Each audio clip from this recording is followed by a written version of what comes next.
So let's turn to the book of Ruth. And before we look at the book of Ruth, what I want us to do is to remind ourselves of the techniques, if you want to use that word, or skills that we need to help us get to grips with our Bibles. And the book of Ruth provides a perfect moment to reflect on the skills that we develop and use them to interpret the book of Ruth. So first of all, when you come to your Bible, the key thing is to bring the message out of the book and not to read a message into the Bible, okay? So the idea is then we want to find a way in which we can bring the message of Ruth out of the words that you find, okay? Remember the term for that now. The Greek term for that is exegesis, okay? Like we had in Exodus, means out from. And so the idea is we want to lift the message out from the book. What we don't want to do is read into the book, okay? Our own understanding, our own ideas, our own interpretation. The word that we use for reading into the Bible and putting a message in it is eisegesis, reading into the Bible. And what we want to do is exegesis, read out, bring the message out, okay? So that's always the challenge when you're looking at the Bible, to bring the message alive and bring it out of its context. So there are 7 skills that we use to try and do that, okay? I'll just run through those skills. I think most of you will know them already, okay? But I think the book of Ruth provides a perfect opportunity to recap on what those skills are, okay? So the skills that we need to help us read the message out of the Bible. The first one is what's known as semantics, the skill of looking at individual words. This is particularly important skill when you come to the New Testament and to the epistles. You want to look at what one word actually means. That's when you talk about the original languages. So for example, if you take the word faith, you have pistis in Greek. What does that word mean? Okay, so that's your first skill.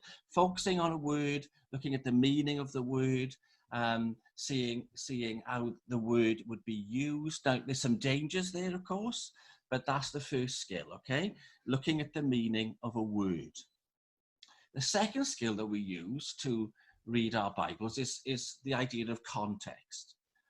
The word that we're looking at occurs in a particular context. What's the context then of the word that we're looking at, the verse that we're looking at? What's the context of the chapter that we are looking at?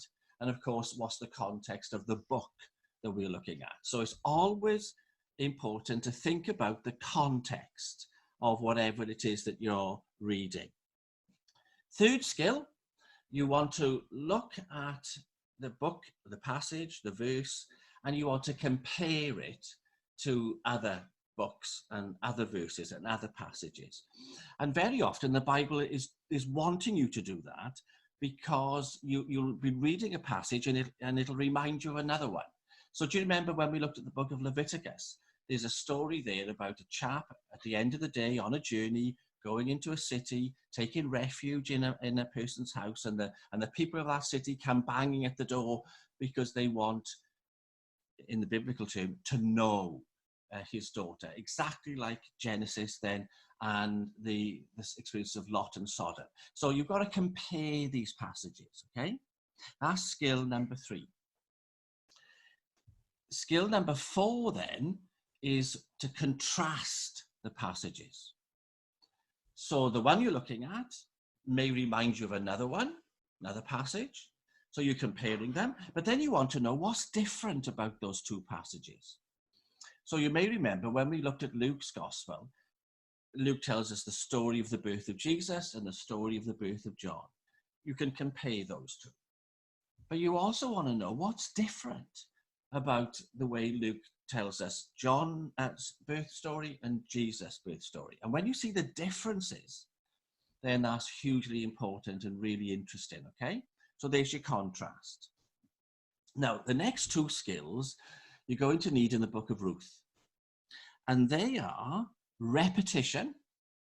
So if you see a word that's being repeated, a phrase that's being repeated, then the author of that book is saying, look at this. Look, it's so important that I keep repeating it to you. It's not accidental that you'll come across repetition in the Bible. Really, really important, okay? So whether it's a word, a phrase, a pattern, if it's there more than once, the author is saying to you, this really matters, okay? That's repetition. We'll see that in the book of Ruth. Then skill number 6 is dialogue. What's more important than anything is the spoken passages, what people say, the words they speak. Descriptions, that's all right, you know, if you're having a place described for you or whatever it is, that's all right. But the spoken words, the conversations between people, they are hugely significant. And the book of Ruth is just filled with conversations.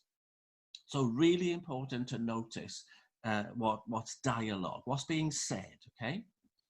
And then lastly, you've got the idea of types or shadows, hints. What do I mean by that? Well, the sacrifices, they speak of Jesus.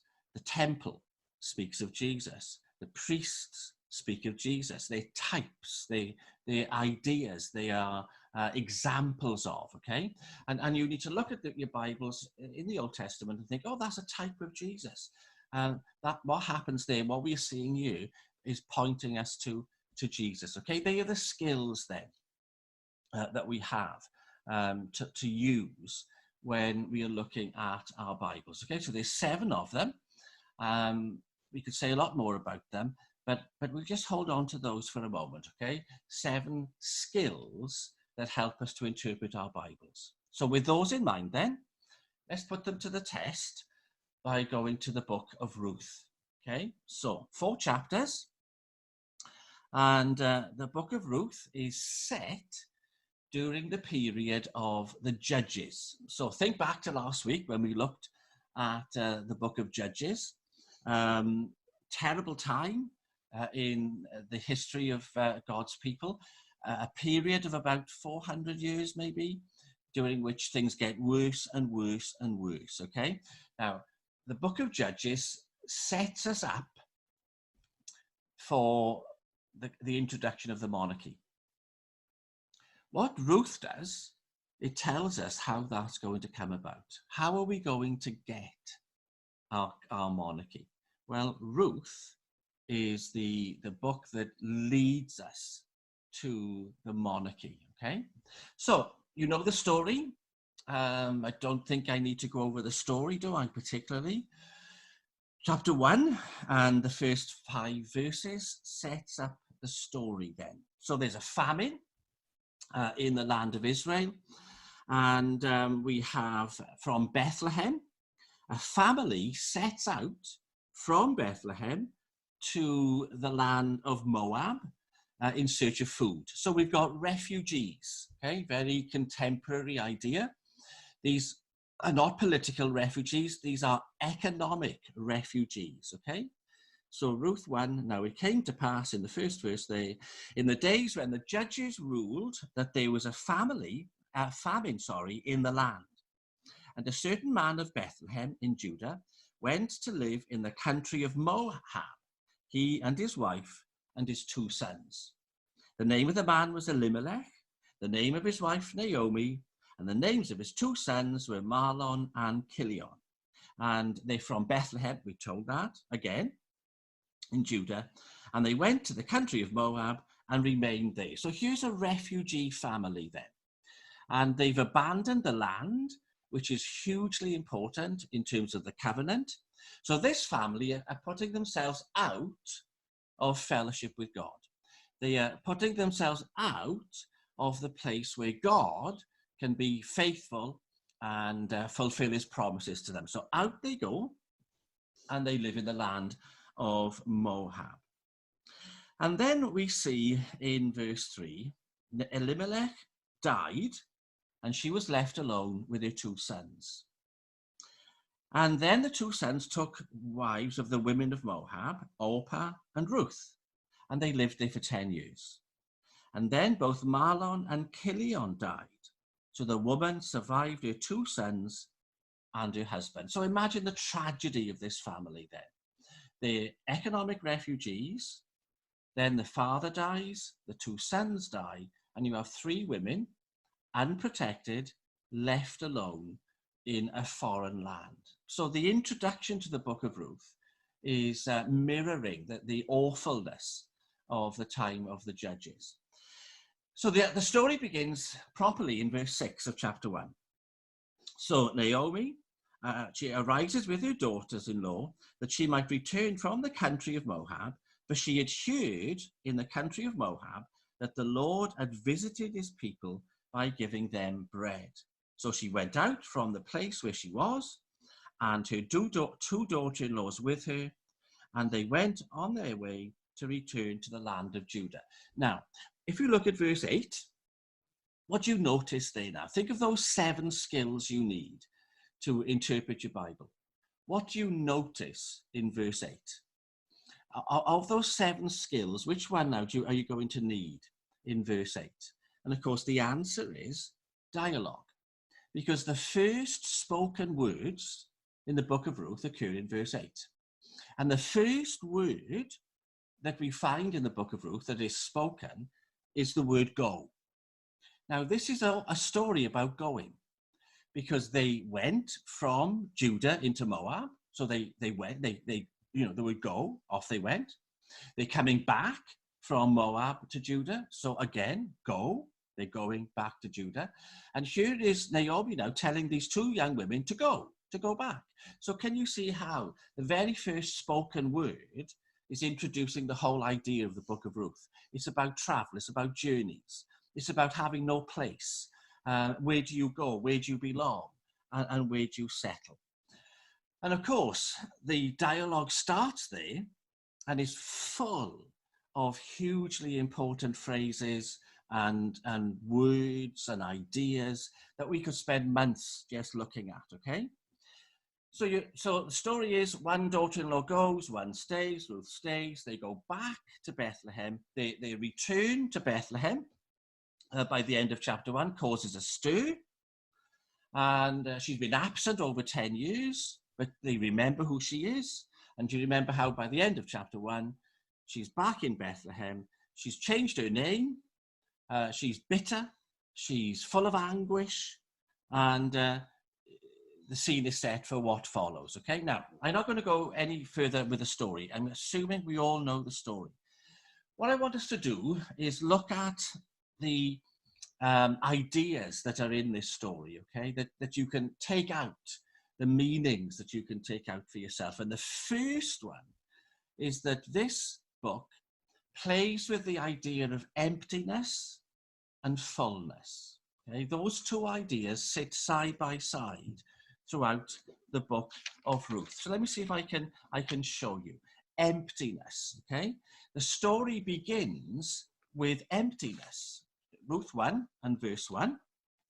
It came to pass, there was a famine in the land. So there's the idea of emptiness, okay? And that is then taken up by Naomi when she meets her fellow villagers in Bethlehem. So go down to verse 21 of the first chapter, and you see it very clearly there. I went out full, and the Lord has brought me home again empty. Why do you call me Naomi, since the Lord has testified against me? So can you see, this is a deliberate thing now that the writer wants you to pick up on. You have emptiness and you have fullness. So not only is the famine emptiness, but Naomi's experience is one of emptiness. Her husband has died, her sons have died. She's coming back as a penniless widow to the land of her birth. She is empty. And as you go through the story, you see emptiness and fullness being repeated. So in chapter 2, when Ruth has gone off to glean in the fields of Boaz, what you see again and again is Boaz feeding Ruth and giving her a means by which she's no longer empty. So in chapter 2, verse 14, come here, says Boaz, and eat of the bread and dip your piece of bread in the vinegar. Verse 17. So she gleaned in the field until evening and beat out what she had gleaned, and it was about an ephah of barley. So there's the idea of fullness. Her emptiness is being replaced by the fullness that Boaz is able to provide. Empty, full. And in chapter 3, when the drama's developing now, and Naomi is getting very excited about Boaz and what he's able to do, because he's a near relative, he's going to help the family. Look at what she says in verse 17. I think this is Ruth saying it, verse 17. Chapter 3, verse 17. Then she said, these 6 ephahs of barley he, Boaz, gave me, for he said to me, do not go empty-handed to your mother-in-law. Now, can you see now? Here's the theme developing. Boaz is going to be the means by which their emptiness is going to be made full. And he is then becoming this central character that's going to transform emptiness into fullness. Okay? The last reference to emptiness and fullness is found in chapter 4. And by the time we get to chapter 4, Boaz has become the redeemer. Boaz and Ruth are going to get married. And when there's a child that's born, look at the end of chapter 4. And we'll have verse 15 as an example, okay? Chapter 4, verse 15. And these are the women celebrating with Naomi. May he be to you a restorer of life and a nourisher of your old age. Now, both those words, restorer and nourisher, refer to fullness. So in her old age, Boaz is going to be the means, and the child is going to be the means of which Naomi's life will be full. So throughout the story then, and you can see it, can't you, I hope, very clearly, we have emptiness, we have fullness. And the story that begins with emptiness ends with fullness. A full old age is Naomi's experience. And the reason why her emptiness has turned into fullness is because of Boaz and the role he plays and the person that he is. So if you can see that, this should get us excited now about, okay, what else can we see in this book then by using our skills, you know? What other things will emerge? And I want to just show you 2 more. Okay, there's more than that, of course, but let me show you 2 more. Because another very clear idea in the book of Ruth is the idea of rest, okay? And you see it first in the words of Naomi. So chapter 1 and verse 9. The Lord grant that you may find rest, each in the house of her husband. She's asking the daughter-in-laws to go back to their country, marry their kinsmen, and find rest. Now, rest is such a hugely important word in the Bible. We've already looked at the word now and again. But here's a woman, Naomi, who is seeking rest. And she's lost rest. She's not in the land, which is a land of rest. Her husband has died, as we've said. So she doesn't have rest, and she doesn't expect to find it ever again. But she has a hope that these 2 young women will find rest. And then as the story progresses, in chapter 3 and verse 1, look at what she's now saying to Ruth. So Boaz, now she's met, and Naomi begins to form a plan. Chapter 3 and verse 1. My daughter, shall I not seek rest for you, that it may be well with you? So here is Naomi now. She's concocted a plan by which Ruth will one day, for herself, be able to find rest. She's not going to find it in Moab. She's come with Naomi to the land of Judah. So Naomi now has an idea how she's going to find rest for Ruth. Okay, so rest. And then as you go down into chapter 3, you get it again. We look at the events of chapter 3, perhaps in a minute or two. But by the end of chapter 3, look at what we find in verse 18. She says, Naomi, sit still, my daughter, until you know how this matter will turn out.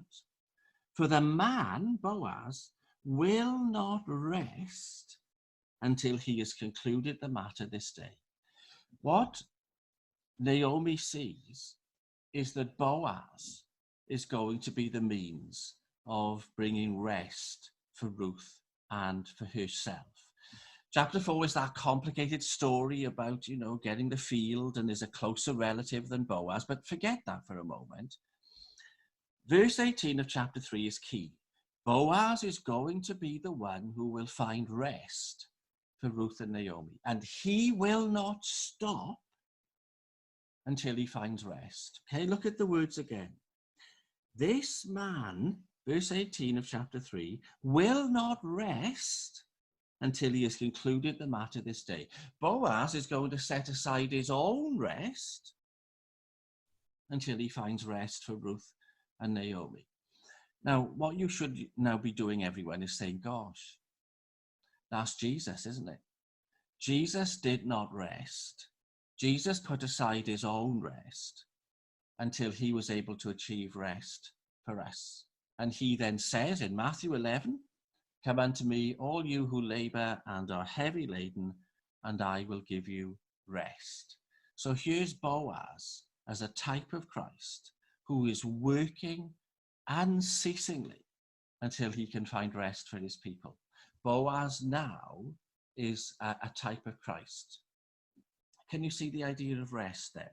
How that is developed through the story of Ruth. I said one more, okay? And this is found primarily in chapter 2. And it's the idea that Boaz becomes a type. And don't forget now, that's our 7th skill, recognizing types. Boaz becomes a type of God. Okay? He is pointing to the person and the character of God. So look at the conversation between Boaz and Ruth as she gleans. Chapter 2 and verse 12.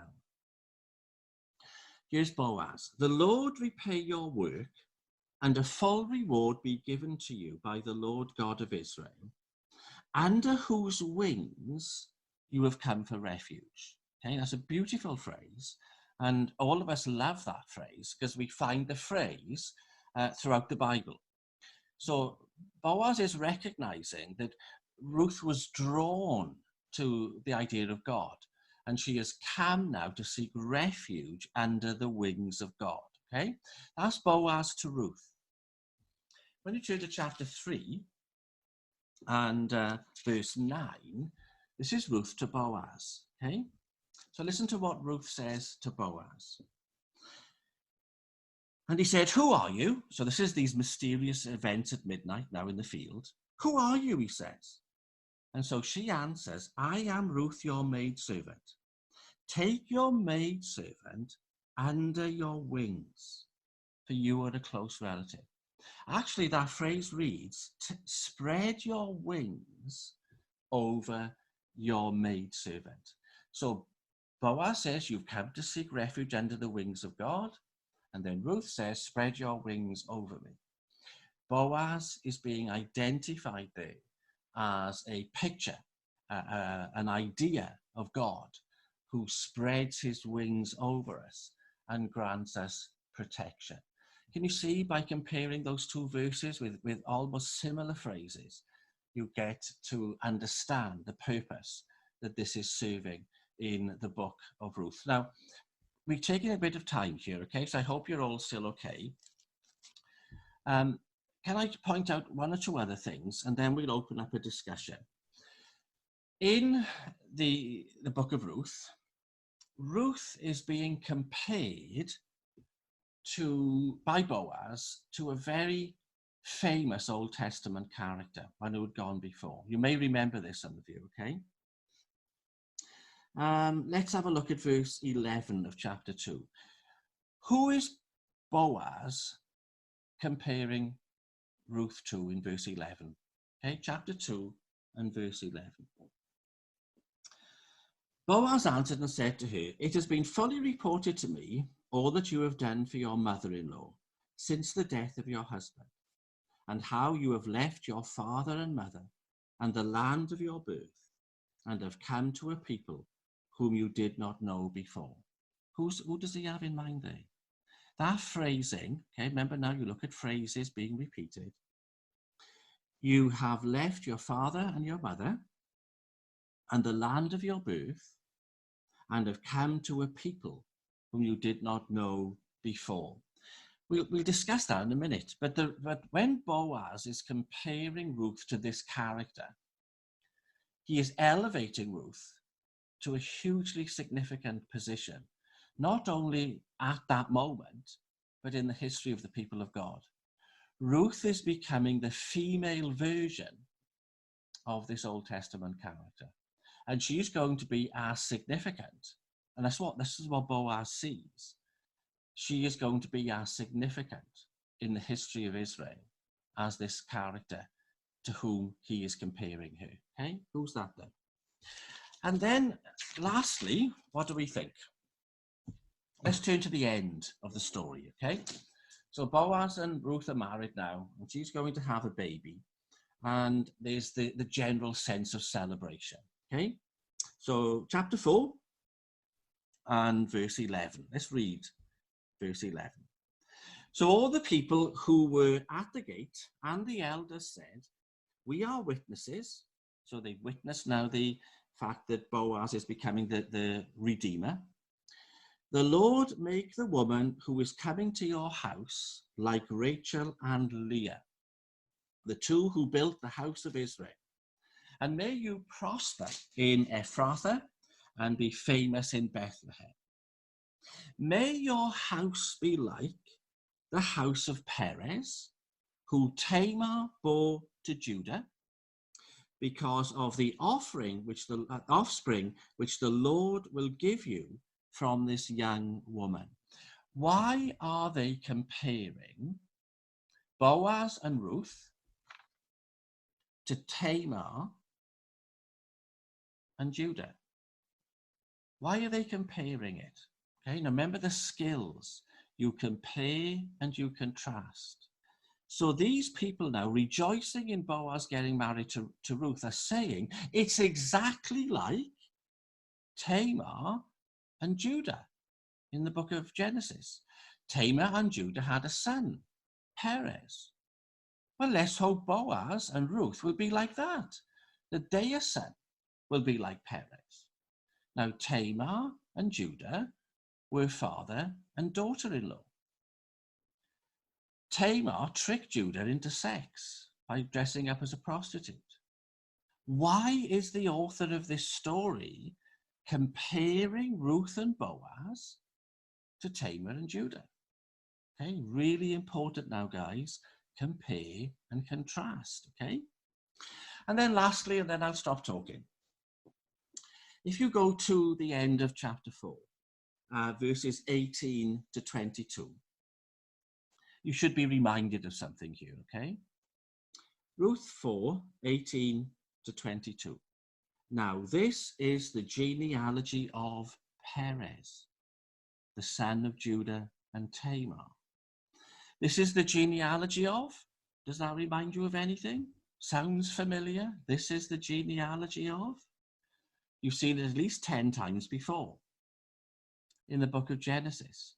This is the history of, this is the genealogy of, this is the story of, okay? Do you remember those 10 stories in Genesis? Each of them begins with, this is the genealogy of, this is the history of. In Hebrew, it's known as a toledot, a story of fathers and sons. The history of a father and a son. So the book of Ruth ends with the history of fathers and sons. And it starts with Judah who gave birth to Perez, okay? And it ends with Jesse, who's going to be the father of David, the king, the king after God's own heart. So look at the genealogy. This is the genealogy of Perez. Perez begot Hezron, Hezron Ram, Ram Abinadab, Nahshon. Nahshon begot Salmon, who was the son of Rahab, the prostitute. Then Boaz, then Obed, then Jesse, then David. And that's how the book ends. What's all that about then, guys? Okay, why have we got that particular genealogy there with a terrible list of characters? A son born out of incest, a son born from a prostitute, then a son born from Ruth and Boaz, and then King David. Okay, so that's the book of Ruth. Now, we've said a huge amount this morning, and it really doesn't matter if we forget it all. It doesn't matter at all. We don't have to try and keep it all in our heads. All we have to do is feel a bit curious. Wow. So we read our Bibles like that then, do we? We look for dialogue, repetition, comparing, themes. And if that's all that you take from this morning, that's absolutely fine. Okay? It's to kindle our curiosity in how to read. And you see the story of emptiness and fullness, rest. Boaz is the one who is being compared to God. And then Boaz and Ruth are being compared to Judah and Tamar in that really sad story. That's the book of Ruth.